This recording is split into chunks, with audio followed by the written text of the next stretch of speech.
किया कि वो प्रतिदिन 100 अंधे लोगों को खीर खिलाया करेगा। एक दिन खीर वाले दूध में सांप ने मुंह डाला और पूरे दूध में विष फैल गया। जहरीली खीर को खाकर 100 के 100 अंधे व्यक्ति मर गए। राजा बहुत ही परेशान हुआ कि मुझे 100 आदमियों की हत्या का पाप लगेगा। राजा परेशानी की हालत में अपने राज्य को छोड़कर जंगलों में भक्ति करने के लिए चल पड़ा ताकि इस पाप की माफी मिल सके। रास्ते में एक गांव आया। राजा ने चौपाल में बैठे लोगों से पूछा कि क्या इस गांव में कोई भक्ति भाव वाला परिवार है ताकि उसके घर रात काटी जा सके।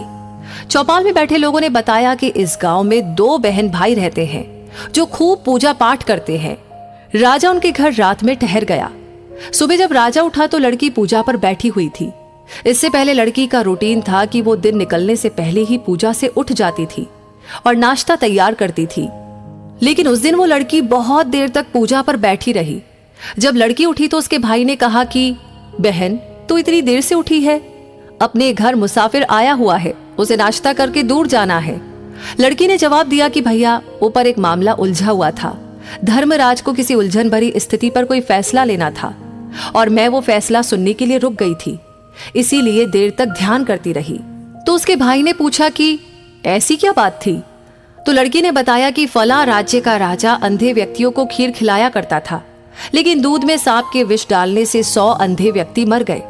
अब धर्मराज को समझ नहीं आ रहा कि अंधे व्यक्तियों की मौत का पाप राजा को लगे, सांप को लगे या दूध बिना ढके छोड़ने वाले रसोइये को लगे। राजा भी सुन रहा था।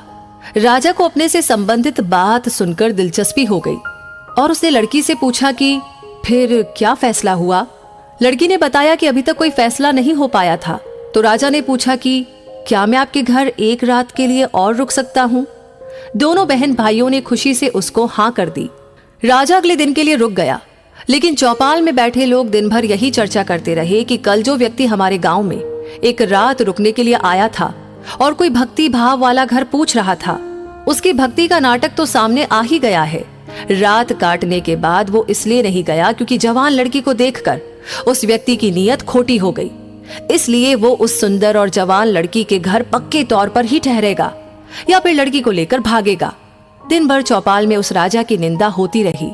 अगली सुबह लड़की फिर ध्यान पर बैठी और रूटीन के टाइम अनुसार उठ गई। तो राजा ने पूछा, बेटी, अंधे व्यक्तियों की हत्या का पाप किसको लगा? तो लड़की ने बताया कि वो पाप तो हमारे गांव के चौपाल में बैठने वाले लोग बांट कर ले गए। तो निंदा करना कितना घाटे का सौदा है। निंदक हमेशा दूसरों के पाप अपने सर पर ढोता रहता है और दूसरों द्वारा किए गए उन पाप कर्मों के फल को भी भोगता है। अतः हमें सदैव निंदा से बचना चाहिए। दोस्तों, इस कहानी के बारे में आपकी क्या राय है? आप क्या सोचते हैं?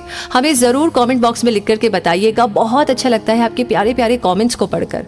हौसला अफजाई होती है, हमें इंस्पिरेशन मिलती है।